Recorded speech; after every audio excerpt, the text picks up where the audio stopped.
অনেক কাজ দৈনন্দিন করতে হয় বাধ্যতামূলক ভাবে, কিন্তু আমরা সেটার সঠিক নিয়ম বা পদ্ধতি না জানার কারণে কাজ করে ঠিকই কিন্তু সব হয় না, বা সব হইলে একেবারে সীমিত আকারে।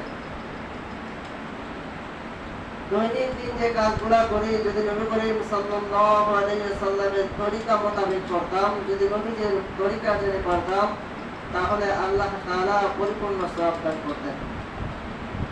যেমন ওযু একটা বিষয়, আজকে আমরা আলোচনা করব তাহারাত সম্পর্কে। তাহারাত শব্দের অর্থ হইল পবিত্রতা।